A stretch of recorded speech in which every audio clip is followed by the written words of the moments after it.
Qué desprevenidos, güey. Eso puede interpretar de tantas maneras, gordo, güey. Qué miedo. Sí, mejor no toquemos ese tema, hombre. Claro que no. Entonces, podcast en San Francisco, pues en octubre, Ricky. Señor, Sí, bueno. conocemos. Este, y Lucas sí se nos va a conectar. Pues él se va a sorprender de que estamos grabando, pero No, ayer, pues. Darío y yo hicimos brainstorm de ideas y tenemos por ahí un montón de buenos invitados. Bien. Bacano. Yo pronto me puedo conseguir, yo creo que ya está ahorita directora de marketing de Spotify Colombia. Trabajó conmigo. ¿Sí? Vea, y usted no es capaz. Y hablar sobre podcast, un capítulo sobre podcast. Venga, Richie, y un Eso sería productor bueno. de esos bien tesos de Hollywood con los que usted trabaja. Vea, ahí llegó Juan Mario. O Juan Mario. Juan Mario o Barriga de Sapo, ¿cómo preferís ¿Cómo que te prefiere digamos? que le digan? Pues la verdad es que Barriga de Sapo solamente me dicen en mi familia. Y después nos vas a explicar el por qué te dicen barriga de sapo, obviamente. ¿Este man está en el banco o está en dónde? No, qué pena, yo estoy en un aeropuerto, yo estoy en Barranquilla. No, mentiras, ¿Sí me molestando. escuchan pero... bien? Sí, no, Sí, no, perfecto, perfecto. Lo que pasa Es que tengo una aplicación que cancela el ruido de fondo. Sí. Entonces, Es que Como hay nosotros gente en el somos un counter. poquito. Sí, nosotros, sí, está pidiendo el tiquete ahí. Es que nosotros somos un poquito desestructurados para los podcasts. A nosotros nos gusta empezar a grabar antes de hacer una introducción como formal, porque lo que pasa es que siempre estamos muertos de la risa, y a ver, para que esa parte es muy buena. Entonces aquí estábamos mamando gallo que íbamos a hacer el podcast en San Francisco y Ricky me dijo que me cargaba y yo que no, porque se pone puntudo, pues todas esas cosas pues, que somos como de niños chiquitos, pues, y estábamos hablando ayer Darío y yo, pues disculpa Darío, me tomé unos roncitos con él y estábamos hablando pues de quién invitar al futuro podcast. Entonces, por ejemplo, Lucas nos debe al Tino Asprilla, debe entrar por ahí 2 o 3 minutos tarde. Ricky, usted puede invitar, por ejemplo, a Riaño, hermano. Usted puede invitar a Juan, pues ese sería muy bueno. Por ejemplo, un podcast donde presentamos donde hace inversiones. Hernán le escribió a Nayib Bukele, al presidente de El Salvador y todo. Llegó y estaba animado y le escribió. ¿Cómo? Qué miedo, güey. Pero ya no tenemos más invites porque ya tenemos al invitado. Yo conocí a Juan Mario en Twitter. No sé cuál persona tenemos en común que empezó a aparecer en mi feed. Y este man se parece mucho, o sea, cuando escriben en Twitter o X, pues, tienen la misma característica que tiene el gordo. Lo que pasa es que este man es como de esos, es como duendístico, es como si fuera troll, escribe muy bien y me empezó a salir hasta que leí la descripción que tenía ahí. Barriga de sapo, ¿cómo es que es? Catador de guayabas. Catador de guayabas y de ovejas negras, así. Una cosa así, y me empezó a salir, y yo, qué persona tan interesante. Y solo me vine a dar cuenta quién era, porque nosotros empezamos a oír el podcast de Atemporal.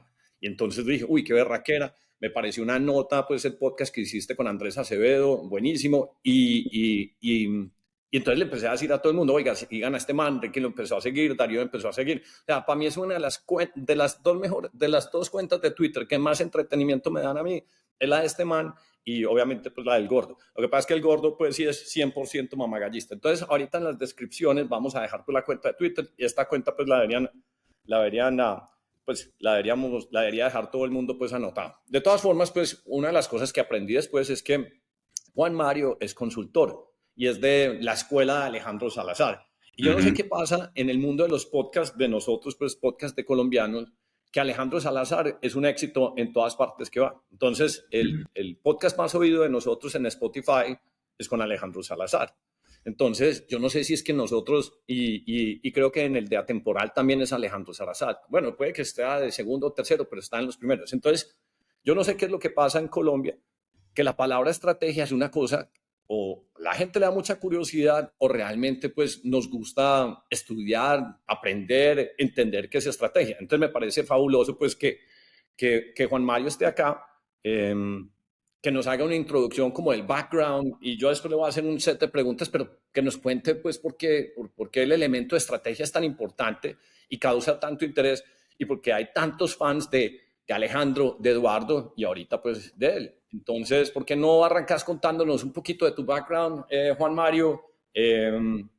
Contanos también por qué escribís tan bien. Debe ser que vos tenés una dieta de lectura la más berraca del mundo, porque para uno escribir como escribís vos, pues tiene que ser que uno se esté leyendo un par de libros a la semana. ¿Por qué no entonces nos contás pues un poquito pues, de tu background y qué haces en este momento?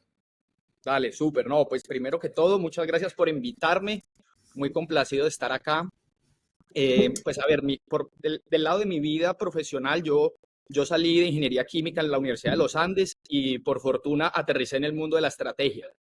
Yo quería hacer algo con consultoría, pero pues yo no sabía muy bien si eran consultorías en temas de eficiencia o en planeación y empecé a aplicar a múltiples consultoras y me acuerdo que me salieron simultáneamente. O sea, el proceso en Breakthrough con Alejandro duró 7 meses, el proceso de selección. Y yo estaba en un proceso también con una consultora española que se llama Lead to Change, dirigida por Xavier Marcet, que se lo recomiendo mucho. Se escribe con X, como Xavier en catalán. Y él tiene un blog también muy bueno de estrategia. Y me salieron ambas al mismo tiempo. Y me acuerdo que me fui para donde un tío, un hermano de mi papá, que en ese momento estaba en la junta de Argos. Y yo le dije, mira, tengo esto, ¿qué hago? Y él me dijo, andate para donde Alejandro, que es el que trabaja con nosotros en Grupo Argos y en Cementos. Entonces, así fue como yo entré. Fue un choque. Si quieren, ya después podemos hablar de eso. Pero para conectarlo un poquito con el lado de por qué los temas de estrategia generan tanto interés, yo diría que es como la combinación de dos cosas. La primera es que el mundo, digamos, corporativo, el mundo empresarial, ha estado siempre lleno de un lenguaje como opaco, ¿sí? Un lenguaje como vago, que busca evitar el error, ¿no? Integral, 360, global, y la gente se acostumbró a eso, y a la gente le pareció normal que la gente hablara y hablara sin decir nada. Entonces yo creo que una persona como Alejandro, digamos que tiene esa combinación del coraje con la precisión del lenguaje, pues rompe con esa estructura y la gente por primera vez ve ideas claras en un mundo pues que históricamente ha sido complejo, porque es complejo, pero digamos el lenguaje adicionalmente lo hacía difuso. Entonces esa combinación de claridad con buenas ideas creo que es uno de los componentes que explica pues ese furor por ese tipo de ideas y conversaciones. Ya por el lado, digamos, personal de la escritura, que muy buena pregunta, nunca me la habían hecho, pero yo, como conté en el podcast de Atemporal, yo me volví muy fan de las columnas de Alejandro Gaviria cuando era el Alejandro Gaviria liberal. ¿Sí? O sea, el Alejandro Gaviria llevador de la contraria, que aún no había sido ministro ni rector, sino que era el decano de ingeniería. Él escribía una columna que salía los domingos en El Espectador. Y yo al comienzo, cuando yo pues lastimosamente vengo, pues, o lastimosamente no, así me tocó. Yo vengo de una familia donde el lado paterno es, digamos, socialista total, ¿sí? Admiradores de Fidel, anti-yanquis, amantes de Europa. Pues yo hablaba francés y alemán antes de los 18 y no hablaba inglés. Y de hecho todavía hablo inglés de Tarzán, porque mi papá dijo, yo donde los gringos de mierda no te voy a mandar. Entonces, estando en los primeros semestres de la universidad, esas columnas liberales de Alejandro Gaviria me desafiaban mucho y me incomodaban mucho y me parecían supremamente extrañas, pero como mezclaba temas de cultura, yo decía, no, pues, no, un poquito como, no, este man es buena persona, ¿sí? Como, no, él es bueno, ¿sí? Pues Tiene algo de... Alejandro Gaviria, pues sí, nos enseña palabras, pero después vamos a comentar sobre eso, pues que yo tengo ahí una cosita, porque se echó una columna, pues una vez mía, y entonces hace como 20 años, pues no importa, pues seguir. Después podemos hablar de los Alejandro Gavirias, que hay varios, pero este es para mí el Alejandro Gaviria Carlos Vives del liberalismo. Es decir, la puerta de entrada. Buena definición. Sí, es la puerta de entrada al liberalismo y después uno se da cuenta que existen Hayek Diomedes y Milton Zuleta y entonces ya le deja de gustar ese vallenatico suave de Carlos Vives. Pero entonces, digamos, eso a mí me retó mucho y la verdad es que él hacía una cosa que es muy meritoria. Él defendía en un blog personal la columna que él, digamos, posteaba, o sea, salía el domingo en El Espectador y él la publicaba en su blog personal y la defendía ahí de todo el que quisiera preguntar o debatir por ahí hasta el miércoles o jueves de esa semana. Y como yo estudiaba pues una carrera muy técnica, yo encontré como ahí una especie de plan desordenado de estudios y a mí me gustaba leer, entonces yo me puse pues muy estricto a leer todos los comentarios, a participar, y ahí fue donde le cogí el gusto como a la escritura. Y yo en ese blog, en los comentarios, como que aprendí a escribir y tal. Y ya cuando empecé a trabajar, yo dije, no, hay momentos de la consultoría, en algunos casos para entregables o para escribir propuestas donde se necesita, digamos, la capacidad de escribir bien. Entonces yo dije, voy a abrir un blog para cumplir como un papel de repositorio de memoria de cosas que quisiera recordar en el futuro. Entonces hacía unos articulitos ahí como para dejar y al mismo tiempo para foguearme escribiendo. Eso obviamente tenía pues sus consecuencias en la oficina, sobre todo cuando trabajé con Eduardo. Siempre que pasaba algo con algún cliente que quería un entregable, decían, Giraldo, por favor, convierta esto en un informe. Y yo, ay, pero bueno, esa es como la idea, la conexión con la escritura. Se me volvió algo, digamos, el blog se me volvió algo de entrenamiento para mi trabajo y hoy en día pues es algo, sobre todo para las propuestas, me parece fundamental poder escribir sintético, muy conectado con lo que hablamos al comienzo, ¿no? Sintético, corto, claro, sin esas manías como extensivistas, extensionistas, que creen que porque la frase es más larga, la frase es mejor. Por ejemplo, en esa descripción que hiciste de Alejandro Gaviria, pues me parece que también sos muy ocurrente. Y en otra persona que yo he visto también patrones de ocurrencias es en el gordo. A mí jamás se me hubiera ocurrido describir a Alejandro Gaviria como el Carlos Vive del liberalismo, pues eso me parece pues muy ocurrente, muy jocoso. Entonces uno tiene que tener una mente pues como muy entrenada para uno poderse ocurrirse todas esas cosas. Es la misma pendejada cuando uno está alegando con el gordo y el gordo le responde a uno es con un chiste, con una cosa de mamara de gallo, y entonces uno le toca como frenar mentalmente y decir, ¿estoy bravo o me estoy riendo? Que eso es ese es el arma grande que tiene el gordo, pues. Y usted no ha visto, por ejemplo, el gordo cuando termina los TikToks, a mí la mayoría de la gente no... grande. Tengo otra arma grande, pero nadie la conoce.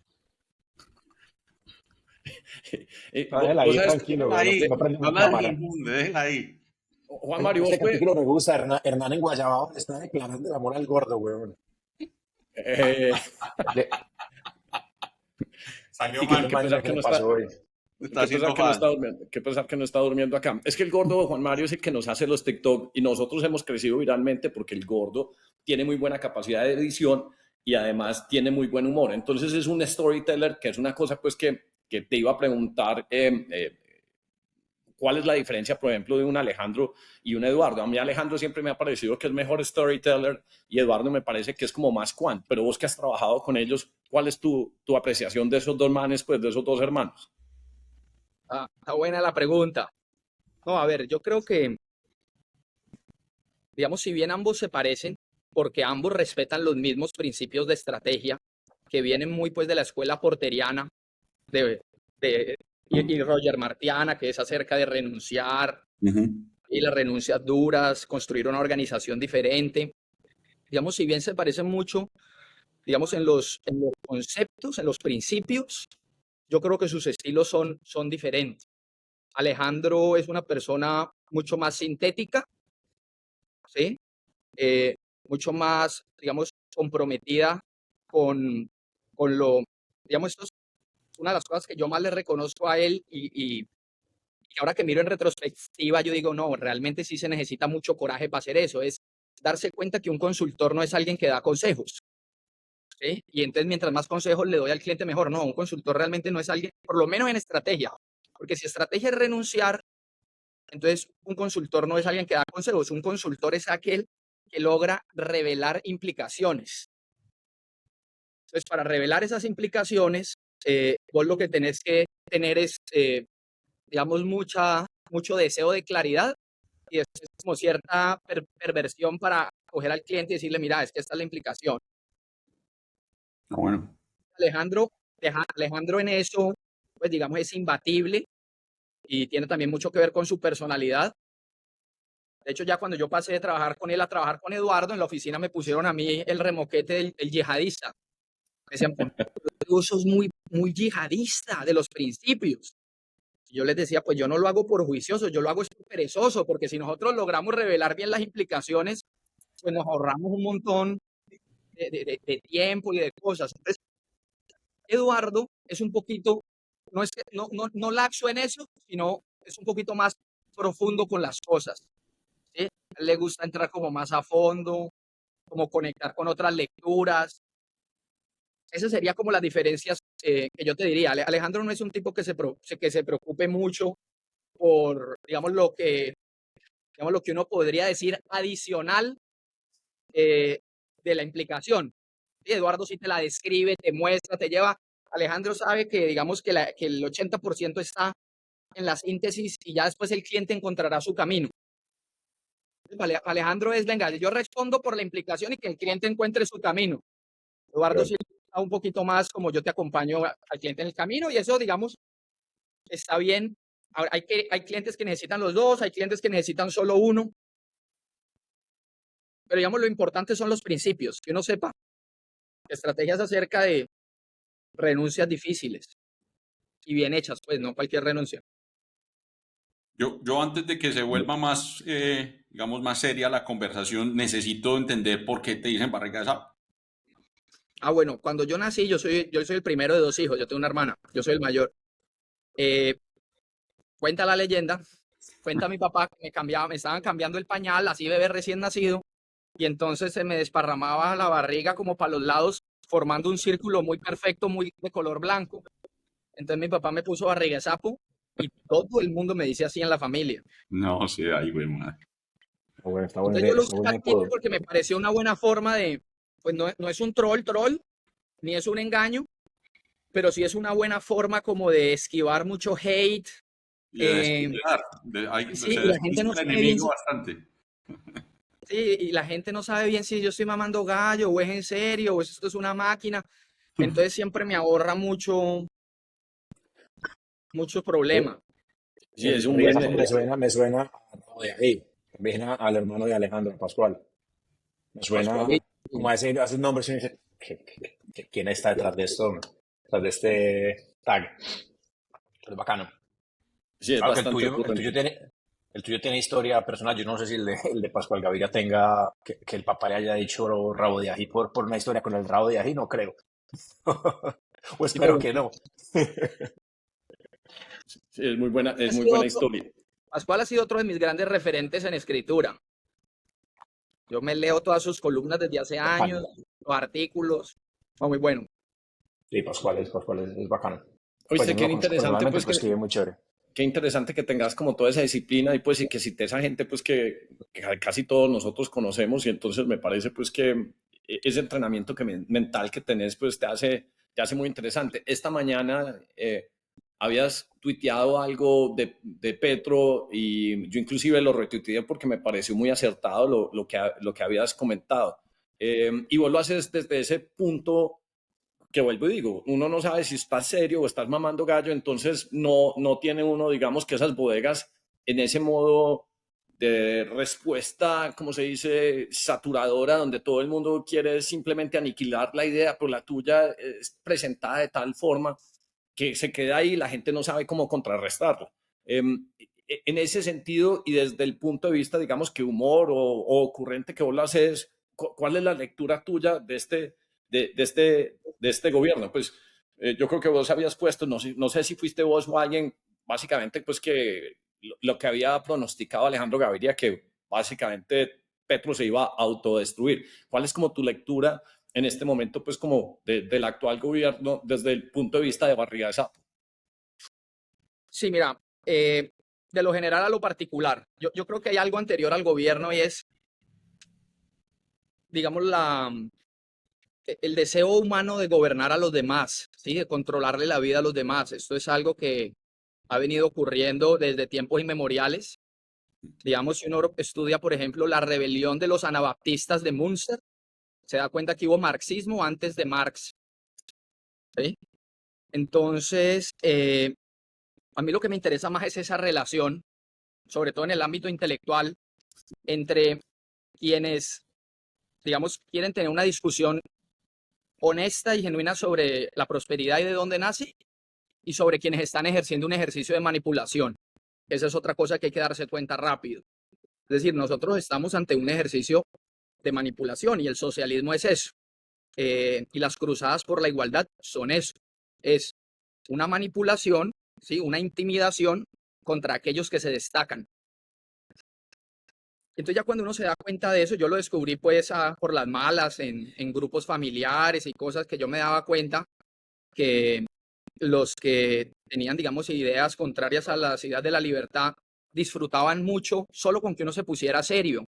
Entonces en un momento yo dije, aquí, ¿qué está pasando? Aquí está pasando algo raro que no me he dado cuenta. Y efectivamente, un día lo vi muy claro y es el manipulador, que generalmente es alguien que se está perdiendo la fiesta del hacer en el mercado, o sea, no es empresario, no es rico. El manipulador tiende a ser débil y sí, porque si fuera fuerte no le interesaría andar jodiendo a los demás. Entonces es una manipulación desde el débil sobre el fuerte y con que el fuerte medio se acerque a él en ese vector de debilidad, él ya está feliz.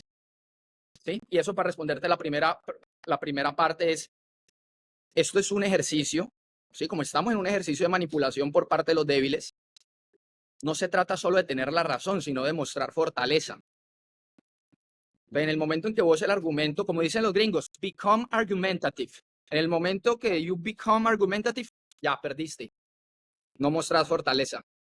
Sí, en el momento en que uno vocifera, ya perdiste. No mostras fortaleza. Entonces, en últimas, esa cerca es de mostrar fortaleza, tanto para no darle gustos a los manipuladores, como para inspirar y atraer a nuevas personas hacia estas ideas. Porque es que la verdad es que un líder vociferante y medio inculto, ¿sí? Tampoco nos hace mucho bien, no trae a nadie. Nadie quiere ser así. Entonces, eso para responderte a la primera mitad. Digamos, yo hago, digamos, siempre le hago como el filtro y digo, a ver, esto muestra debilidad. Y si la respuesta es sí, entonces busco otra manera de escribirlo. Nunca lo había considerado bajo ese análisis, me parece muy interesante. Sí, sí, es muy interesante. Y desde que me di cuenta de eso, de hecho tengo por ahí un artículo, yo sé que van a gozar mucho leyéndolo porque fue un panel de economía el que me inventaron en la Feria del Libro y yo no pude ir, tenía unas cosas del trabajo y no pude ir, pero pues quedé invitado y quedé en el anuncio y tal. Entonces el organizador me pidió unas palabras y yo ya sabía esto. Yo le dije que no, que yo no le iba a mandar nada porque pues yo no me iba a poner todo serio a explicar, ¿no? Y qué es el mercado, qué es la riqueza, ¿no? Qué aburrimiento es. Y yo le dije, no te voy a mandar nada. Y colgué el teléfono y al ratico se me ocurrió la genial idea. Y dije, ya sé, le voy a mandar una defensa satírica del socialismo. Lo llamé y le dije, te voy a mandar un discurso. Y le mandé el discurso y al man le gustó tanto que dijo, no lo vamos a leer en el panel al que estabas invitado. Lo vamos a escalar al foro grande de Mises. Y cuando llegó la hora de leerlo, se acobardaron, no fueron capaces, porque había muchos habitantes de Surdikistán en el público. Y entonces me censuraron en la Feria del Libro. Y es una belleza de artículo porque es el absurdo, ¿sí?, del socialismo defendido de una manera muy persuasiva, porque al comienzo parece verdad y él después se va enloqueciendo. Pero me parece que es mucho más efectivo así que uno dando cantaleta y clases, ¿sí? La gente no quiere clases. ¿Está disponible? ¿Se puede ver? O sea, Exacto, ¿dónde se puede? Sí, se puede ver. Creo que es el último que está en mi blog. Yo les puedo pasar ahora el artículo. Vale. Se llama Defensa del Socialismo. Ahora, para poderlo poner y enmarcar. Pues, pero comentanos, por ejemplo, 2 o 3 punticos ahí que sean los que, si un algoritmo lo estuviera leyendo, diga, esto es como el clickbait del artículo. Bueno, 2 o 3 ideitas pues para la gente la idea central es que la mejor manera de lograr el monopolio de la solidaridad no es extorsionando con el medio ambiente, ni es instrumentalizando minorías, sino tomándonos en serio nuestros principios. Entonces aplico duro los principios socialistas y hago 3 recomendaciones. Entonces la primera... Acabaste de escribir a Petro. Acaba de describir a Petro y a todo el socialismo, porque todo el No, socialismo... pero acaba de escribir a Realismo Petro. moderno, ¿Qué es sí. Petro? En Wikipedia esa debería ser la definición de Petro. Esas tres frases que acabo de decir ahí. Es más, volverla a repetir. No, es que todo esto lo he hecho, lo he hecho como dice mi gran amigo Alonso Sánchez Baute, escritor vallenato, me dice: Juan Mario, uno no escribe. El escritor no escribe. El escritor transcribe. Uno ya la tiene pensada y la transcribe. Y es, claro, a ver, en la manipulación ellos buscan tener el monopolio de la solidaridad. Ujú, Después podemos profundizar en eso. Entonces el artículo dice: para lograr esto, que es lo que queremos, la mejor manera no es extorsionando con el medio ambiente, ujú, no es instrumentalizando minorías, ujú. sino con una aplicación estricta de nuestros principios. Y entonces los aplico y salen 3 puntos, 3 propuestas. Entonces la primera es prohibir los libros porque producen desigualdad. Sí, ya hago un análisis de cómo es la mayor tecnología productora de desigualdad que hay y entonces tenemos que prohibirlos. La segunda es que el mercado, como está diseñado para que funcione para que crezca lo que le sirve a otros, es un destructor de sueños, porque uno no puede hacer lo que uno quiera. ¿Sí? El mercado destruye tus sueños porque el mercado te obliga a someterte a la necesidad del prójimo. Entonces, por lo tanto, para que tengamos una sociedad más justa, yo propongo crear un mercado de lo inútil donde la gente sí pueda vender sus sueños. Gordo, básicamente te está diciendo cuál va a ser el TikTok de este podcast. Este pedacito te puedo decir que se vuelve viral. Ya, Sí, me claro, parece está clarísimo. genial, pues, genial esa descripción de lo que Entonces acaba de llega, decir. hay una parte donde dice: La bueno, otra pero ¿cómo funcionaría un mercado de esa naturaleza? Si igual vas a vender los sueños de cosas que nadie quiere, y es muy fácil. Para que funcione, la venta se estará garantizada porque la compra será obligatoria. Mm. Y vamos a escoger una minoría, ¿sí?, que será discriminada en función de su origen socioeconómico, es decir, los ricos, para financiar por ley los sueños de los demás. Los Ese es el impuestos. punto 2. Y el tercero, que aquí sí cierra, y aquí está casi la esencia, digamos, del descubrimiento del ejercicio de manipulación por parte de los débiles, cierra con una bofetada, y esta fue la razón por la cual ellos no quisieron leerlo, porque al final dice que la única forma de lograr que mientras las mujeres sigan valorando, ¿sí?, se sigan sintiendo atraídas por hombres con capacidades de liderazgo, capaces de pararse sobre sus propios pies, el capitalismo no se va a detener.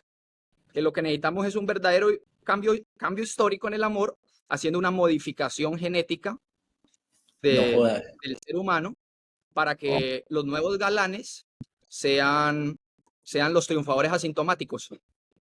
Güey, madre.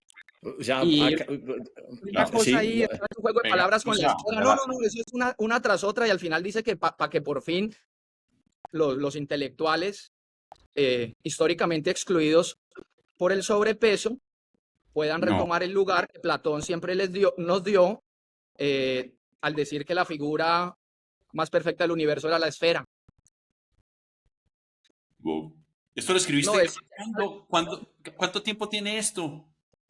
eso tiene pues 2 meses. Ok. Fue la feria del libro, 3 meses. ¿Cómo fue la feria del libro? ustedes sí ven por qué les digo que esta cuenta tiene que tener mucho más followers. Sí, claro, totalmente. O sea, o sea, Juan, me causa mucha curiosidad cuál es, y conecta pues con uno de los episodios que hicimos acá hace poco, cuál es tu dieta de información, cómo, o sea, de dónde absorbes tanta información y cómo es tu ejercicio como para estabilizar y sincronizar todos esos pensamientos. ¿Cómo arrancas tu día? No, mira, a ver, yo te diría, yo consumo mucho YouTube. O sea, para mí YouTube es fundamental porque, digamos, yo organizo las lecturas por autores. No sé si hay gente que lo haga distinto, pero digamos, a mí me gusta mucho conocer la persona, entender su biografía, su vida. Entonces yo en YouTube pongo los nombres de las personas que sea que estoy leyendo o tal, y ahí me salen clases, me salen documentales. Entonces yo consumo mucho YouTube. Los oigo cuando estoy viajando, hay veces cuando voy en el carro, en la casa también me gusta, hay veces ver YouTube. Entonces yo consumo mucho YouTube. em, y, y la lectura sí es un poco más desordenada. Tiendo es a comprar libros más bien porque me interesan. Digamos, cuando hay un libro que me interesa mucho, yo lo compro, aunque no me lo lea inmediatamente. Pero sí, es mucho YouTube. Bueno, lo más importante, tengo como referentes y gente en la que confío mucho y constantemente estoy siguiendo del, digamos, por ejemplo, el mundo periodístico. Me gusta mucho Fernando Díaz Villanueva, no sé si lo conocen, que es el periodista español, No. divulgador histórico, liberal, buenísimo. Además, es un tipo que sabe mucho de historia y hace unos programas muy buenos. Me gusta mucho seguir a Axel Kaiser, el chileno. Em, y en general así, realmente no es que yo no soy muy junkie de la información. Es algo que, En Colombia, ¿quién te gusta como de periodismo y esto? O sea, ahorita que hablas de sátira, ¿sos fan de Daniel Samper no? Pues de Daniel Samper Ospina, no Pisano. Pisano, mira, a mí me obvio. parece que digamos, sí es muy, o sea, todo el tiempo que lleva escribiendo esa columna es muy meritoria y a veces le queda muy bien. Yo creo que él es muy bueno para eso. Logró, logró hacer pues un giro estratégico bueno, manteniendo su negocio de sátira política. Pues dijo, ya no lo voy a hacer en papel, lo voy a hacer en YouTube, y logró a su manera sacarlo adelante. Yo lo que pasa es que creo que nosotros tenemos un problema generalizado de desconocimiento de cómo funciona un mercado y qué es una empresa. Entonces, no vemos los riesgos, no vemos el peligro de los atropellos estatales.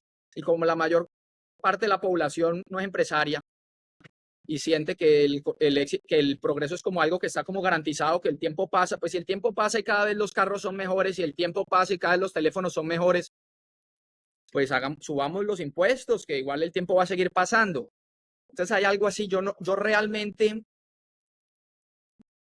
a nivel en Colombia, muy poco realmente pensadores Tampoco. así. Me gusta mucho Thierry Weiss, columnista del Tiempo, los domingos. Ese sí no falla una línea porque es empresario. Em, Daniel Reisbeck, pues, con respecto a las ideas liberales, me parece genial. Escribe muy bien, también muy claro. Pero no, así como que yo vea, pues, a ver, a mí me incomoda. Tengo muchos amigos periodistas y a mí me parece y he trabajado con periódicos, y a mí me parece que ellos traicionan su oficio, porque si quieren incomodar al poder, deberían tomarse el trabajo de investigar y estudiar lo que no saben para efectivamente incomodar el poder.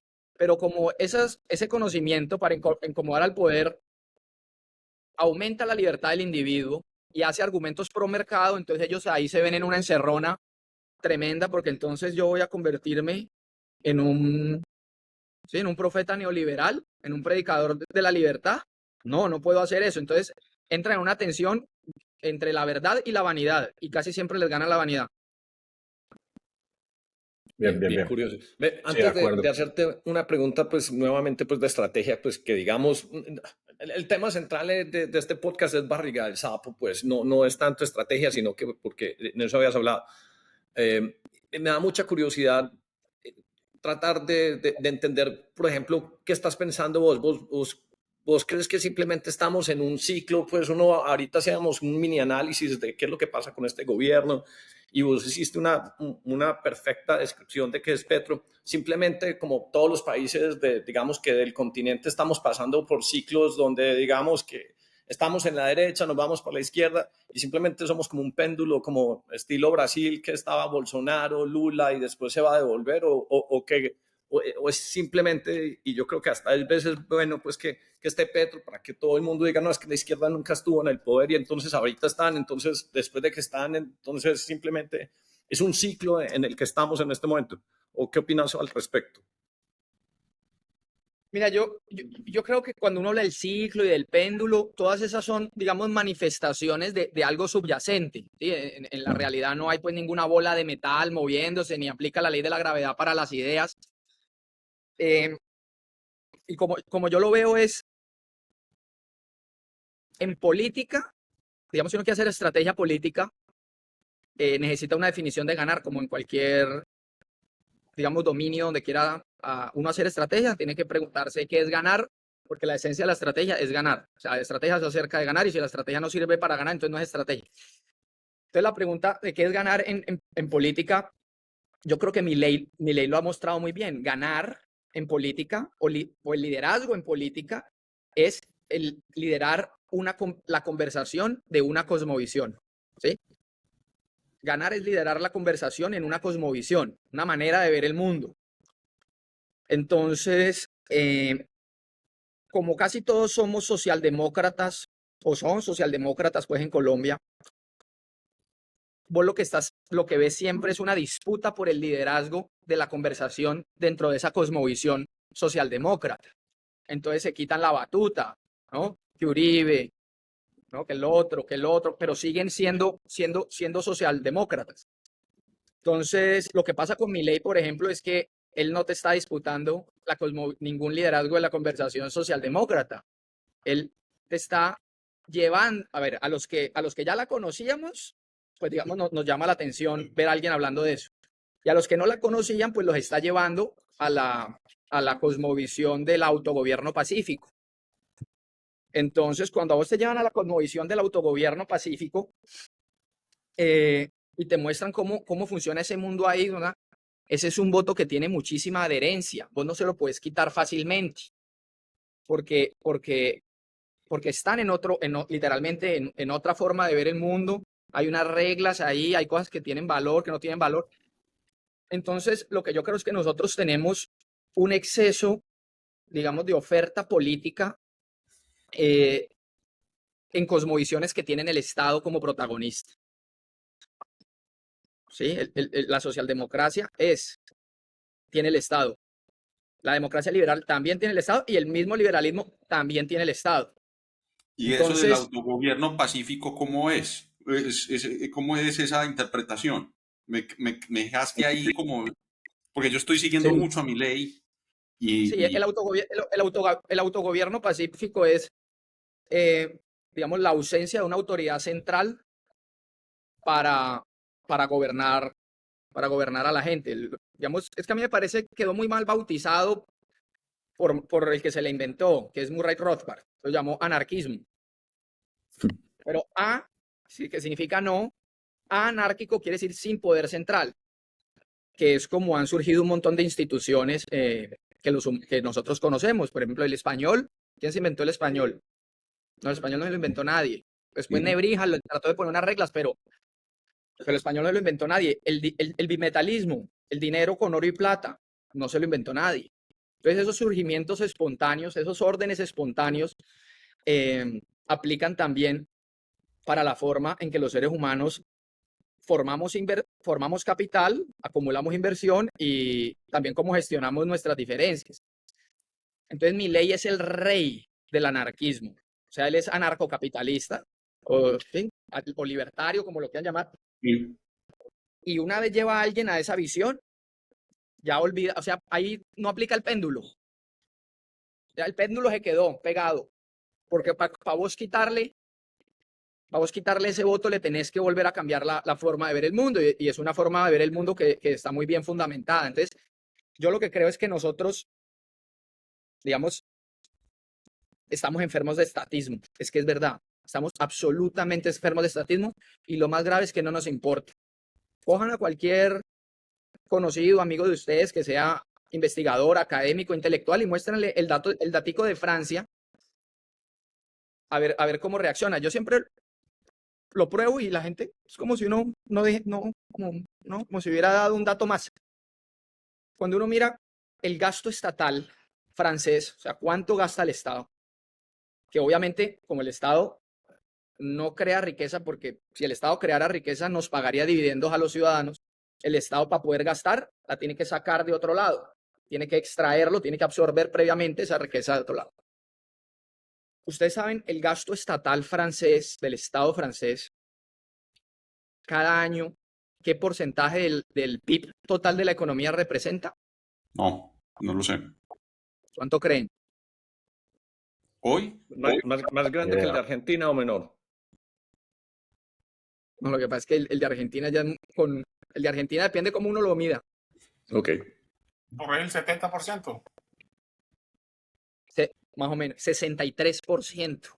No, ¿sabes qué? Estás mencionando una cosa. Vos conoces a Mateo Castañeda, el que tiene otro podcast que es No Apto para Expertos. Él esta semana estaba tuiteando sobre ese tema. Pues, Mateo Castaño. eso, Castaño. Sí, Pero sí. yo tengo una duda acerca de todo eso. Nosotros que somos un país tan indisciplinado, que no somos cultos, que no sabemos manejarnos, comportarnos, Que no entrega los TikToks a tiempo. que no entrega TikToks a tiempo, que somos indisciplinados, pues que manejamos muchos temas, el Estado, bueno, y que tenemos tanta desigualdad, el Estado no tiene que estar presente en esas desigualdades, pues pregunto yo, o sea, no sé. La otra cosa es que pues, se han creado unas castas políticas que no las baja nadie de ahí, y esas son las que manejan las regiones, porque pues el Estado también son regiones, ¿o no? Y Sí, esa listo, gente no listo. la Ya, baja ya nadie. vamos.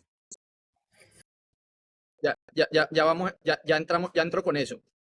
Pero para cerrar el argumento de Francia es, como el Estado tiene que previamente extraer eso de la sociedad, pues que un Estado esté ya gastando el 63%, que el total de la economía, el 63% ya sea gasto estatal, en casi la totalidad de eso previamente extraído por la fuerza, pues te genera un problema, porque ¿qué va a pasar cuando sea 70? ¿Qué va a pasar cuando sea 80? ¿Qué va a pasar cuando sea 95? Entonces la pregunta es, ¿en qué momento vamos a terminar construyendo gulags inmensos donde Sí. nosotros vivimos para que la corporación política nos expropie el ahorro? Entonces, eso por un lado. Entonces ya volviendo a lo otro, que eso me parece una extraordinaria pregunta y a mí estas conversaciones me encantan y lo mejor de todo es tenerlas desde la honestidad, ¿sí? Desde la honestidad intelectual, desde el deseo de entender, desde el deseo de saber, no desde el deseo de manipular. Entonces, para ir con lo de la desigualdad, esa tenemos que aprenderla a ganar. Tenemos que aprenderla a ganar por dos razones. Primero voy a dar un indicio y segundo voy a dar una refutación. Primero, indicio de manipulación. ¿Cuál es el verdadero antónimo de igual? ¿Cuál es el antónimo de igual? ¿Cuál es el contrario de igual? desigual. No, No. no es desigual. El contrario de igual es diferente, Diferente. ¿sí? El contrario de igual es diferente. Y las diferencias no están mal, casi que de base, ¿no? Mientras se hayan hecho de manera legítima, ¿cuál es el problema? Que vos sos más inteligente que yo, ¿qué vamos a hacer? ¿Vamos a redistribuir la inteligencia? Te mandamos para el peor colegio, a mí me manda... ¿Qué es lo que pasa? Que los manipuladores han centrado su atención en justo la variable que a ellos les incomoda, que son las diferencias patrimoniales. Porque uno también podría hablar de desigualdad de belleza. ¿Por qué no? Enfeemos los bonitos y hagamos más bonitos los feos. Redistribuyamos la inteligencia, no, pero Eso ya pasa, eso ya pasa. justo la que a ellos les incomoda es la diferencia patrimonial. Entonces lo que toca entrar a analizar es si las diferencias, de dónde surgen las diferencias patrimoniales y si son malas o no. Entonces ellos nos han ganado por completo, ¿sí? El socialismo y el progresismo y los colectivistas nos han ganado por completo el debate sobre diferencias patrimoniales. Yo me di cuenta que esto estaba mal leyendo un libro de Kaiser que se lo recomiendo mucho. Para mí es el equivalente de la economía en una lección de Hazlitt, por allá en los 50 del siglo pasado. Es el economía, una lección de esta época. Se llama El economista callejero. Y es un tremendo libro porque es una síntesis brutal de muchos pensadores muy acertados y cogen, yo más o menos intenté calcular, porque yo tengo algunos de esos libros en mi biblioteca, ¿cuántas páginas se tuvo que leer Kaiser para escribir ese libro de 120? Y son más de 10.000. Entonces se me de 10.000 páginas, las vuelve 120. Y cuando yo me lo he leído ya varias veces y siempre que lo leo, veo digamos, en la brevedad y la potencia y la elocuencia de sus argumentos, veo el desespero de una persona que ha tenido que sufrir mucho para llegar a expresar esas ideas de esa manera. O sea, él ya desesperado de tanta manipulación y tanta confusión llegó a ponerlo. Entonces hay un ejemplo muy bonito que él da con una red de un pescador. Entonces él dice, suponga una pequeña comunidad premonetaria en una isla donde las cosas se hacen a partir de trueque y entonces uno caza conejos y el otro pesca. Pero imaginémonos cómo funcionan las cosas antes de que se invente la red del pescador. Entonces él dice, el pescador con el arponcito saca, no sé, 20, 30 pescados a la semana y de un momento a otro él logra ahorrar suficientes fibras, tener la creatividad enorme para tejer la red y teje la red. Entonces, ¿qué pasa inmediatamente? Su productividad pasa de 30 a 3.000. ¿Qué pasó con la desigualdad en esa sociedad? Se fue a la estratosfera. El dueño de la red del pescador, o sea, básicamente, no, es que no hay como ni siquiera compararlo. Es el nuevo rey Pero, del pueblo. pues, Pel- un momento, pues No, me entonces gusta mucho el ejemplo. la Perdón, pregunta es, ¿le quemamos la red al pescador para ser más iguales? ¿O aceptamos que, para terminar el argumento, es una diferencia patrimonial? Es siempre una buena, pues mientras no se haya hecho de manera delictiva, ¿sí? Una diferencia patrimonial conseguida de manera ética es una extraordinaria noticia para la sociedad, porque quiere decir que ese tipo entregó más riqueza de la que tiene. Entonces, eso lo tenemos que tener claro, porque si no nos van a seguir manipulando con las diferencias patrimoniales. Entonces, las diferencias patrimoniales en el fondo son una manera de tratar desigualmente frente a la ley a personas que tienen, digamos, orígenes socioeconómicos. Es una discriminación por su condición socioeconómica. Sobre todo los impuestos progresivos, que además siempre pues terminan haciendo otro tipo de daños. Gordo, ibas a preguntar. ahí era donde yo iba a caer, pues, que ya pues está resuelta la pregunta, mejor dicho, o sea, porque la mayoría de las riquezas que se han hecho en las regiones es porque se han robado la plata. Y entonces ellos encontraron una forma de hacerse cada vez más ricos, ellos y los pobres más pobres. O sea, entonces digamos que la diferencia o la desigualdad no está dada porque este creó una industria. Es que no han creado ni industrias. O sea, ellos no crean ni la Sí, industria. sí, a mí me parece. Pero ahí estás acomodando muchas cosas y estás desdibujando. Eso iba a Pues, decir, todo o sea, lo la que- generalidad. Porque yo no estoy No, contra porque una cosa es la teoría, el otra cosa es la el realidad rico que que aplica crea el gordo. industria y que progresa, porque pues esos son los que crean el valor y la riqueza finalmente, la industria. Pero es que el resto, marica, es que se la roban es toda. Entonces, ahí es donde Sí, yo bueno, no, caigo, mira, pues. mira, Sí. y esas conversaciones hay que tenerlas porque se repiten y se repiten como, digamos, las mismas confusiones. Entonces, para responderte esa, digamos, dos cosas. La primera, un delito es algo tan grave que uno no le puede hacer el favor al delincuente de bajarle la categoría diciendo que su pecado es ser desigual. ¿Sí? Si cometió un delito, o sea, No, no ladrón entiendo es ladrón. por qué por qué están queriendo decirle a un ladrón que su pecado es ser desigual. Aquí volvemos otra vez a la tentación entre los caprichos y la verdad, o entre la vanidad y la verdad. O sea, en serio, vos la manera que tenés de aproximar al delincuente es diciéndole, ay, no, es que tú eres desigual, le estás haciendo un favor. Entonces, lo primero es eso. Y lo segundo, que me gusta mucho como lo dice Milei lo dice muy claro, y es cuando se entongan el poder económico y el poder político, pues ya sabemos que el poder tiende al abuso. Esa es la premisa cero. Desde Montesquieu, la premisa cero es el poder tiende al abuso. Pero ¿qué abusa más que solo el poder? Generalmente, pues, a la luz de la manipulación les incomoda más el poder económico porque es el que les da envidia. Pero ¿qué abusa más que el poder económico? El poder económico entongado con el poder político. Los Claro. dos juntos. Entonces, aquí es donde Milei tiene un aporte extraordinario. Yo no se lo he oído a nadie más. Él dice, El empresario, ¿no? Que no, el empresario no es lo mismo que el empresario. Hay que ser orgulloso de ser empresario, pero empresario no. Él dice eso, Dice, el sí. empresario no puede comprar favores que el político corrupto no tiene para vender. El empresario no puede comprar favores que el político corrupto no tiene para vender. Es decir, el problema es que vos tenés la mercancía, las atribuciones en el Estado. Si vos le quitas las atribuciones al político, al empresario le toca competir. Así es. Competir, defiéndase, mijo. Y yo que trabajo, llevo 10 años trabajando en estrategia con empresas y con ricos, yo sí sé lo mucho que les incomoda competir. Entonces aquí volvemos otra vez a la contradicción. Vení, pero si lo que a vos te está incomodando es el rico, no entiendo por qué no le haces el mayor daño de todos que le puedes hacer, es que es ponerlo a competir.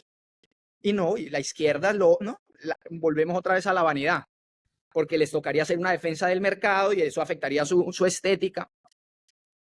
Entonces, sí, esa sería como la segunda cosa, es no podemos pedir más Estado con menos corrupción.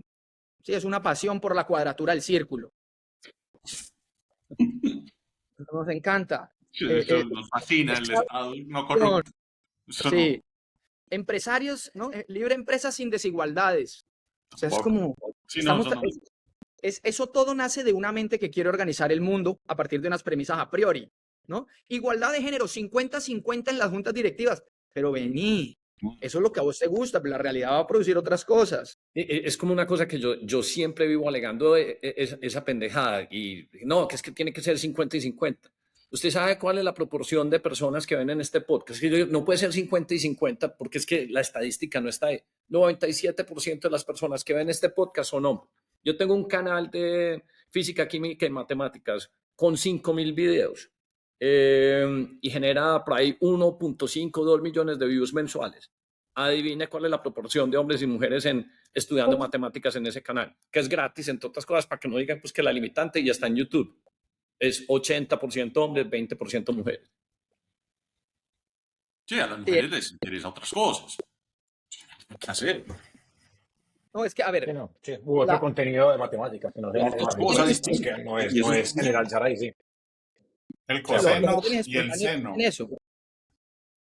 Ese es el que enseña Hernán, solo ese. Pero estabas Dale. redondeando una idea, Juan Mario. Como que los órdenes espontáneos tienen eso, que vos no sabes. ¿Sí? ¿Cómo podíamos anticipar Uber antes del teléfono celular? No sabemos. Imposible. Entonces, nuestra tradición occidental, y en esto Bastiat fue súper crítico y fue el que me lo hizo ver, nuestra tradición que viene de los griegos, lo que busca es el control de la sociedad. Si vos ves en Sócrates y en Platón, es siempre el análisis de la ciudad-estado y quién debe gobernar y quiénes deben ser los guardianes. Y a ellos el comercio no les interesaba, ellos no veían el comercio como algo natural, ellos veían más bien la política y el Estado como algo natural. Cuando uno dice, bueno, pero entonces si esa forma de ver el mundo, donde hay como unos ciudadanos, que hay unas personas con superioridad intelectual que los dirigen, ¿qué otra forma hay de ver el mundo? Uno puede ir a ver, por ejemplo, el taoísmo. Si ustedes miran el Tao Te Ching, es una perspectiva mucho más no, es casi que un tratado de anarquismo cósmico, es abierto a los órdenes espontáneos, a deje que el mundo va a ser, en el Tao Te Ching dice Lao Tzu, dice, el mundo hace lo que el mundo hace, el universo hace lo que el universo hace, uno no sabe, y lo que uno puede hacer es, de manera a posteriori, una vez ocurrió lo que ocurrió, ahí sí, interpretar ese nuevo hecho y tratar de ajustar lo mejor que uno pueda. Pero nosotros tenemos una muy mala relación con los órdenes espontáneos. No nos gusta. Nosotros queremos decirle a la naturaleza cómo es que debe desenvolverse. Juan, te tengo muchas preguntas. Yo personalmente, yo estoy siguiendo mucho a Milei. Me gusta lo que dice, me gusta cómo lo expresa. Yo no sé si estás siendo sarcástico, pero te estoy sintiendo también como muy curioso con lo que él dice. ¿Qué pasa si Milei gana? ¿Tenés posibilidad de decirnos qué puede llegar a pasar tanto en el corto como en el mediano plazo para Argentina y quizás para unos países como Colombia que están ahí, sobre todo cuando este personaje, este individuo empiece a contar historias de forma distinta y exponer al socialismo, porque lo que está haciendo es exponer al socialismo de una manera casi que lo está ridiculizando por primera vez. Sí, no, es extraordinario, es sensacional. Milei es sensacional, es, digamos, en todos los aspectos, en su formación, su trasfondo académico, Sí, su calidad humana. tipo muy inteligente, muy preparado. Es un tipo muy serio, digamos, cuando uno ve, yo lo llevo siguiendo por mucho tiempo, desde hace varios años, pero él ya ganó, ¿sí? Milei ya ganó. ¿Y en qué sentido ya ganó? En que él sabe que el mercado del político es la opinión. Sí, el político es un cazador de votos. Y el político no puede arriesgarse a hablar de algo que la gente no entiende. Un político no puede dar un discurso en alemán. ¿Sí? Un político no puede hablar de cosas que no están en el eje del debate. Entonces, Milei sabe muy bien que todo eje del debate, siempre por la opinión que tiene un país, todo político está embretado entre dos cuñas, digamos, de menos libertad a más libertad, o de más estatismo a menos estatismo. Entonces, si uno propone algo ya, digamos, muy leninista o estalinista, no, pues se sale por el lado del estatismo. Y si propone algo muy anarquista, muy libertario, se sale por el otro lado. Entonces, él lo sabe porque, digamos, esto es una cosa que desde los tiempos después podemos hablar de esto, de Hayek en la London School of Economics y unos empresarios que le fueron a hacer unas consultas. Él sabe que el trabajo del intelectual es correr esas cuñas del eje del debate, ¿sí? Hacer lo políticamente imposible, posible, del lado de la libertad. Y del lado estatista, lo políticamente posible, imposible. Entonces Milei ya ganó porque, como en ese cuento de la muerte dulce o la muerte rosa, ¿sí saben cuál es? La del exhausto del carro. Que la gente se mete en un garaje, pone un tubo en el... Bueno, Milei les puso un tubo en el exhausto a los políticos, con la opinión argentina, les puso un tubo en el exhausto con sus propios desastres y fue y se los metió por la ventanilla e hizo un corrimiento en el eje del debate, pero total, o sea, salvaje, porque les puso en el centro de la discusión. Él, por ejemplo, le explicó a los meseros y domiciliarios argentinos qué es el señoriaje. Sí. Los desacomodó, los tenía incómodos. Solo que al político la opinión le esté hablando del señoriaje en un país como Argentina, donde el Banco Central no es independiente, es un problema enorme para los políticos. Es literalmente el exhausto aquí adentro del carro. Entonces esa es una. Logró explicar, poner en el eje del debate qué es el señoriaje. Y yo creo que nosotros, más allá de dejarnos despistar y tal, debemos, recordando el insight de la fortaleza, demostrar fortaleza y recordar cuáles son los temas que Milei pone sobre la mesa, porque ahí es donde está el aguijón. Eso es ahí es donde duele. Entonces uno, señoriaje. Que para la audiencia, ¿lo explico? Sí, por favor. Sí, Dale. por favor. Sí, el señoriaje es cuando el déficit del gobierno se financia con emisión monetaria. Es decir, cuando el Banco Central financia el gasto del gobierno con nueva emisión. Y en Argentina, el Banco Central financia a los políticos por alrededor de 25.000 millones de dólares al año, aproximadamente el 5% del PIB. Se han robado, este gobierno, digamos, el último gobierno, se ha robado cerca de 300 billones de dólares en señoriaje. Entonces, ¿qué pasa cuando Milei sale y habla de esto? Entonces, dicen, ¿saben cuál es la contracara de esos señores? Inflación. Claro. O sea, es el señoriaje lo que explica que tengamos esta inflación, porque el Banco Central está emitiendo a mansalva, como cuando los soviéticos se tomaron el Banco Central de Berlín. Y eso ya es un problema enorme para un político, porque entonces él tiene que salir a justificar por qué está pidiendo al Banco Central emisión, y tiene que explicar por qué gasta más de lo que ingresa. Entonces es sensacional. Ahora, eso por el lado del clima de opinión, en lo que te decía que él ya ganó. Es más, la semana pasada, un diputado de la oposición, de esos peronistas de toda la vida, presentó un proyecto de dolarización. Entonces ahí es donde digo, ya ganó. y están tan asustados que yo no sé si vieron el candidato peronista en estos días, creo que es ministro de alguna cosa, diciendo que iban a recibir un salario adicional los pensionados, y los pensionados son como 7 millones. Básicamente compra de votos. O sea, Sí, sí, sí. compra de votos. O sea, No, pero, si el gobierno que está se mantiene en el poder, entonces van a recibir un dinero extra y uno hace la cuenta. Pues que están Por comprando eso, votos Sí, con la bueno, plata de... entonces eso es una eso no, máquina que nunca para. O sea, eso es eso no como sorprende en Argentina. la teja que llega el señor que salió de la cárcel, que es político en la costa, y llega Pero, con 3 tejas y vuelve y gana, y vuelve y lo meten en la cárcel, y pero después gordo, sale lo el que hay que hijo. aprender... Gordo, pero lo que hay que aprender a hacer es encontrarnos en Colombia un Milei que sepa hacer esa muerte rosa, o sea, que sepa llegar y meterles ese Pero dióxido de verdad. carbono para irlos el ahogando. problema Pues, que yo ¿cómo? siempre he No sé visto, cómo. mi pregunta que ha sido siempre, o sea, ¿por qué Petro está aquí? O sea, no es porque la derecha o los gobiernos anteriores hayan hecho las cosas bien. Pues llegó porque todo ha sido cagado desde hace mucho tiempo. Entonces, pues ya, nos lo metieron. Está, ojalá pase, ojalá siga derecho y no se quede ahí. Pues esa es la única esperanza. Sí, yo también estoy con el gordo. Claro, obviamente que si gana Milei en Argentina, deje lo que gane y a ver cómo le va. Pero creo que es muy pronto para decir, ojalá venga un Milei a Colombia. no, O pero sea, mira, no, No, yo no, no creo que sea pronto. Yo sí quiero un Milei en Colombia. pero espérate un ¿para momentico que qué? aquí hay que partir la conversación en dos.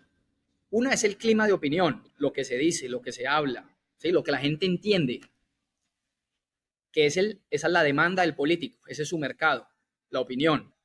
Los políticos son la oferta y el clima de opinión es la demanda. Entonces, vos no vas a resolver el problema con un Milei colombiano, porque el Milei colombiano no va a salir hablando en alemán, no lo van a entender. Entonces, es al revés. Lo que Milei hizo Milei era un jugador del clima de opinión, yendo a sus... y les corrió el eje del debate. O sea, sin ser, mejor dicho, los que corren el eje del debate no son los políticos, que los políticos siguen el clima de opinión. Los políticos son seguidores de la opinión. Entonces, la pregunta es, ¿quiénes son esos generadores de opinión y en cuáles van a ser los temas de fondo? No de coyuntura, no, que Sergio Massa compró unos votos, eso ya lo sabemos, siempre hacen lo mismo. De fondo, ¿sí? Yo aquí, señoreaje e inflación, ¿sí? La farsa de la justicia social, ¿sí? La justicia social es injusta. El Estado no existe, son personas. El bienestar viene a acumular inversión. O sea, hay unos temas poquitos, es como cuando un barco atraca, ¿no? Que lo amarran así a esos pilotes con una... Hay que encontrar cuáles son los temas centrales que a los políticos les incomoda de verdad y tráquete, martillarle ahí, como hizo el Institute of Economic Affairs en Inglaterra con la Thatcher y demás. Es un trabajo como decía Thomas Jefferson, decía, la libertad no es gratis. La libertad no es gratis, la libertad tiene un precio. Y el Creo lo precio de la mismo. libertad es su eterna vigilancia.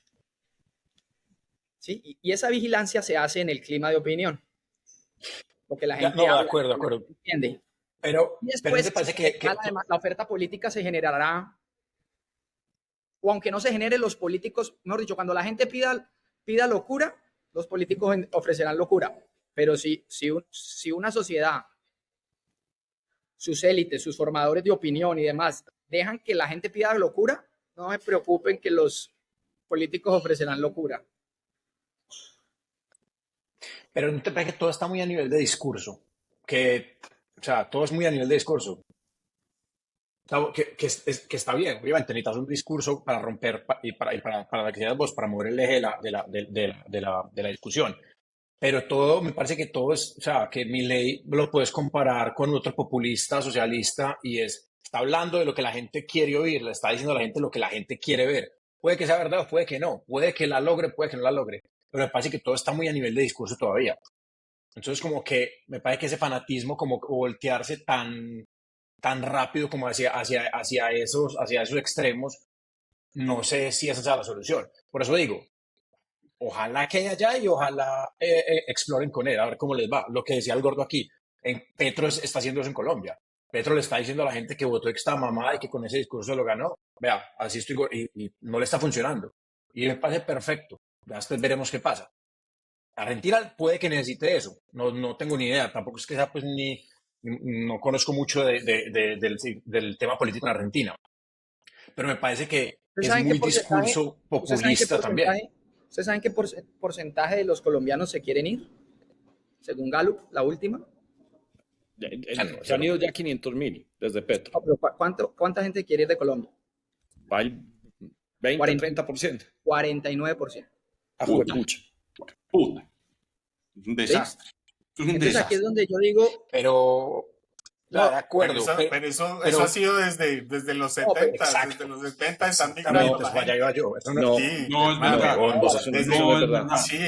sí es verdad. O sea, No es toda verdad, Nueva güey. York se claro, llenó de No, colombianos desde los años 70. Lo que pasa es que, obviamente, antes no existían esas estadísticas, no existían esas cantidades. No, es verdad. Obviamente, cada día la gente viaja más y todo eso, pero sí, la gente está desesperada, la gente no encuentra qué hacer acá. Pues es muy loco, pero eso no viene, pues, o entonces, sea, espere, yo no estoy defendiendo a ningún Petro ni a otra, ninguna de esos. otra pregunta. sí, Entonces, de otra acuerdo. pregunta. ¿Ustedes saben cuánto es el retorno promedio del capital en las empresas del mundo? O sea, si usted coge el retorno promedio mundial del capital Ni con idea. caja, pues, que es con cash flow, Por ahí el el famoso 15%, el 20%. del 6%. Sí, no, una cosa más de 7, 8 ya empieza a ser buenísimo. Entonces, aquí es donde yo digo, no hay que confundir no hay que confundir radical con estricto.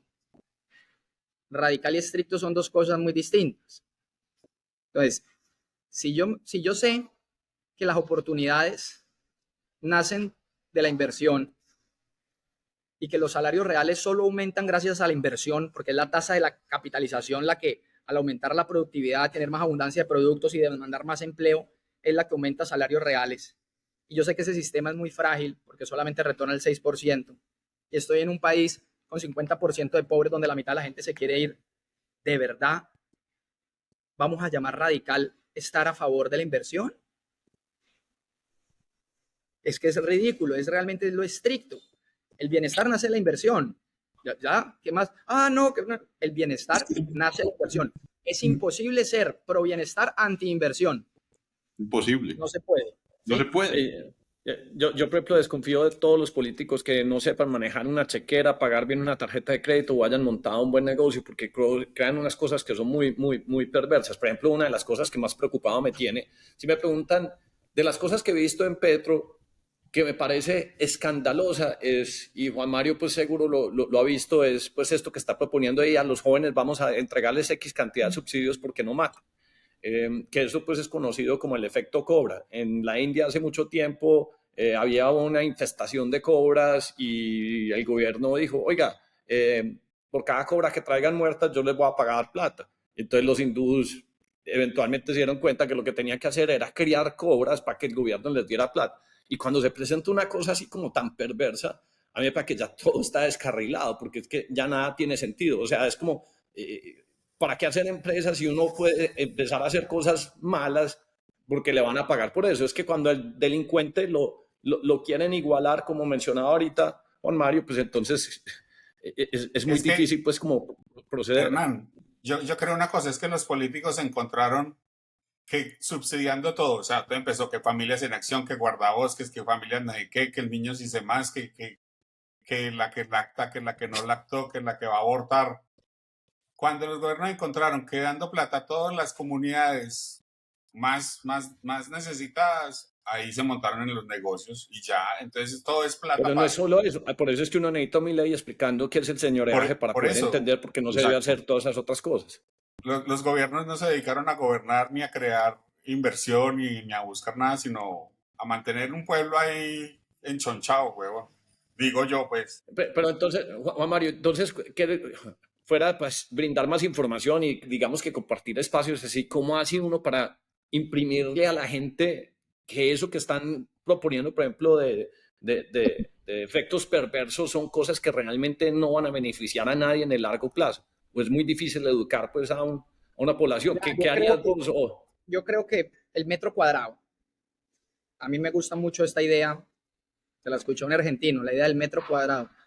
Él dice, usted tiene que hacer la tarea, usted, uno, leerse el economista callejero, aprender, buscar, documentarse, salir de las dudas y después influenciar su metro cuadrado.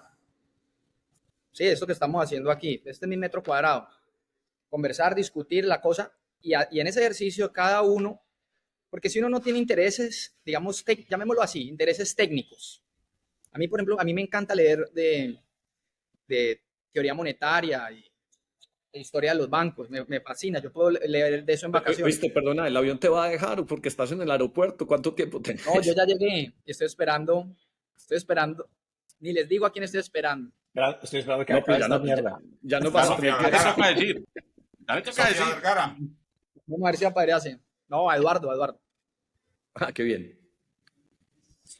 Entonces yo creo que uno que tiene que tener intereses técnicos genuinos por estos temas donde está donde no solamente está la manipulación por un lado y por otro lado en temas económicos está la dictadura del mainstream chamanístico. Todos estos neokeynesianismos, imagínate, o sea, el ministro keynesiano que tuvimos, miedoso, esas vainas, yo creo que uno tiene que tener un interés por eso. Y solo desde ahí se puede influenciar el metro cuadrado y también discutir con otros cuando llegan, porque pues hay argumentos, hay de dos tipos, hay argumentos muy buenos de gente sensata y obviamente aparecerá de vez en cuando el guasón progresista y también hay que saberlo despachar. Guasón progresista, buenísimo. Yo tengo una pregunta, Juan. Estás utilizando muchas cosas de Milei. Yo soy fanático de Milei. Juan, una pregunta. Bueno, venga, ¿Vos, dale. Qué pena, dale. ¿Vos sos estratega político o algo? ¿O estás metido en campañas? ¿O te han ofrecido? No. ¿Y te gustaría? Sí. ¿Y cuando hablas con las gallinas, qué te dicen? Sí. La quedó postulada. ¿Y cuando hablas con las gallinas, qué te dicen? Qué risa, las gallinas me tocó venderlas. Mentira, regalarlas. Porque es que eso fue en pandemia. Yo llegué a vivir a la finca. Y cuando llegué, el mayordomo tenía una ovejita negra y yo después me compré unas gallinas para tener algo para hacer en pandemia, porque pues con esa... Y cuando saqué las cuentas y cada huevo me valía 7,000 pesos, me tocó regalarlas. ¿Qué huevo, nada? Gordo, pero es que usted le va a ofrecer un camello con un político a este man que está haciendo esa pregunta. ¿O qué? Pereira, político Pereira. No, me parece que la tiene súper clara. O sea, me parece que cualquier persona, cualquier político, desde Petro lo podría usar. O sea, no, pues hablando en serio, me parece que tiene un análisis pero muy... eso es el agua y el aceite. Agua y el aceite. Pero, ahí no, porque yo creo que sería muy bueno que los políticos entendieran a las personas como Juan, pues, que es ese pensamiento. Es que yo creo que los políticos ni saben de qué es lo que estamos hablando, ni han leído lo que han leído, ni nada de esas vainas. Yo creo que sí saben, pero se hacen los bobos. A los huevones, sí. Sí, así es. Aquí puede estar naciendo un nuevo Milei, porque Milei nace así. Lo llevan a un programa. No, lo que pasa es que Milei es un maestro de la oratoria. O sea, El storytelling. a mí me gusta también mucho leer de oratoria, persuasión y ese tipo de cosas. Y Milei es imbatible. O sea, y mira cómo cómo hace las cosas, cómo cierra los discursos con el viva la libertad, carajo, 3 veces. No, es un maestro de la oratoria. Milei para mí es Benny Hill. No, papá. No, esa comparación, gordo, no. Sí, el gordo siempre gravita como y es un experto en confundir, pues, cuando hay empresa, cuando hay robos, todos los mezcla. Usted lo que pasa es que es un gran, usted es un gran evasor de la responsabilidad. Esa es una muy buena frase. Es un gran evasor. Oíste, mira, una de las cosas, pues obviamente yo tenía un par de preguntas en torno a estrategia. eh, y aquí tengo, por ejemplo, pues una de las personas que más, y ya has comentado esto en otros podcasts, pero yo quería que nos contara la historia cortica. El mayor fan de Lego creo que es Darío. Darío pues ha ido a Legoland, a no sé qué cosas. ¿Por qué no nos contás muy cortico? Porque me gusta también ese formato de pensar que vos tenés en esa escuela. Cómo Lego casi se quiebra y luego vino este consultor de Copenhagen o danés y hizo las preguntas que había que hacer y finalmente pues las rescató. Como para ir cerrando pues con esto, para no quitarte más tiempo. ¿Por qué no nos contás cortico pues brevemente la historia esa Mira, de, de yo llego al caso del Lego porque trabajando en Breakthrough, yo no entendía muy bien cómo era posible, pues yo tengo formación de ingeniero, cómo era posible que los consultores hablaran con enorme propiedad sobre una organización sin conocer sus partes. En el caso particular, ese fueran los taladros de una prestadora de servicios que mi jefe directo me regañó por pedir, o sea, imagínate, un caso de consultoría. Yo aprovechando, digamos, mi conocimiento de ingeniero, quería evaluar la idoneidad de los taladros del cliente. mirando las brocas, todo, sí. Me regañaron. Entonces yo dije, no, a ver, una de dos. O esta gente está profundamente equivocada o hay algo que no he entendido. Y así fue como yo llegué al caso de Lego. Empecé a buscar cómo hacían estrategia en distintas partes del mundo y me encontré ese caso muy bonito de unos filósofos que además empiezas ingeniero free. Unos filósofos que le dicen al nuevo gerente de Lego, porque el gerente anterior se va en el 2004, el nieto del fundador se va porque la compañía está perdiendo $1 millón al día, y le dicen al nuevo gerente, le dice, vení, vos no te tenés que preguntar cómo vender más juguetes, esa pregunta no te va a llevar a ningún lado, vos lo que tenés que responder es para qué juega un niño, ¿sí? Ustedes deben estudiar el fenómeno, el mundo del juego, y entonces el man se toma el trabajo, perdiendo $1 millón al día, de contratar a este tipo, que es Christian Matzberg, tiene un doctorado en Heidegger, para ir a hacer un estudio global de cómo juegan los niños a 5 ciudades con la compañía perdiendo $1 millón al día. Y ahí es donde se dan cuenta, haciendo pues su trabajo, encuentran que los niños no querían simplemente cosas fáciles, que también había una recompensa social en el juego, y muestran el ejemplo, digamos, que lo resume todo muy bien, de un niño alemán cuyo objeto más preciado eran un par de zapatos rotos.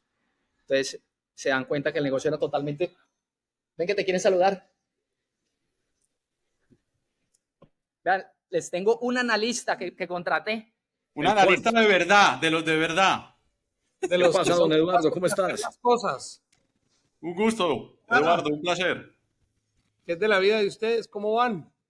Todo muy bien, aquí terminando este podcast con Juan Mario, Okay. con Barriga de Sapo, que está muy interesante. Hombre, no, me acabo de tirar yo el podcast del profesor. No, para nada. Un Oiga, placer abrazo. conocerlo. Digo lo Está bueno mismo. el cameo. Chao. Ya nos Ese veremos. cameo está Chao. bueno. Está bueno el cameo. Bueno el cameo. Entonces sí, yo vi eso, yo dije, ¿cómo así? O sea, la compañía estaba diversificada, con una teoría de producto, no ganaba plata, y unos filósofos vienen y descubren que realmente el niño se siente orgulloso de sus zapatos rotos porque sus amiguitos lo respetan y lo que él quiere con todo lo que hace es presumir. Y esta compañía renuncia al 100% del ingreso y vuelve a los viejos sets de Legos de armar para ayudarle a los niños a presumir. Y ese nuevo gerente, que empezó en el 2004 y terminó en el 2017, multiplicó la compañía casi por 6 y la pasó de un margen operativo del menos 30% al más 32%. O sea, le volteó el margen, la convirtió en la compañía de juguetes más grande del mundo, y sin planeación y sin mejoramiento, todo por la observación directa y De empírica unos del tenis fenómeno. viejos. Entonces yo De vi unos eso y tenis dije, viejos. no, hasta aquí llegó el ingeniero, no más con esto. Vamos a ser filósofos de ahora en adelante. Porque...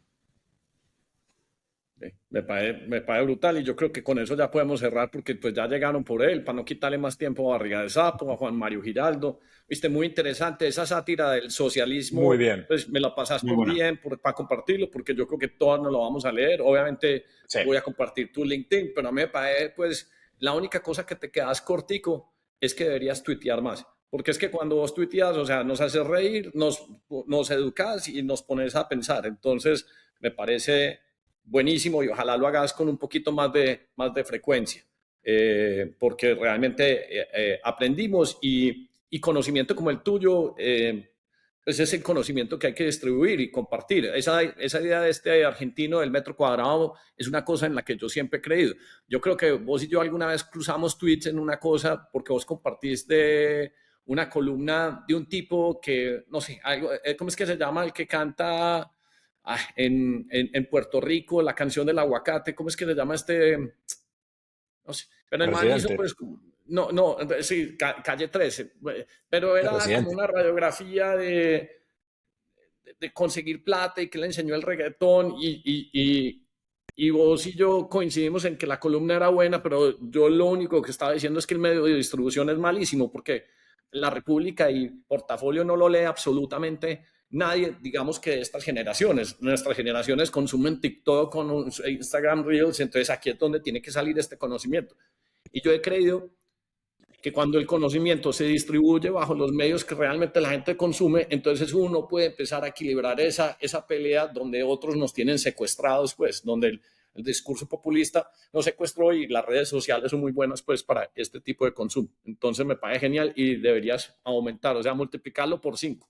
Y también deberías escribir un Substack o alguna cosa porque mucha gente te leería, creo yo. Muchas gracias, muchas gracias. De acuerdo, de Bueno, acuerdo. entonces nosotros vamos Darío, vamos colgando, pero no nos apagues la aplicación para que ella termine de subir como el último set de archivos. O sea,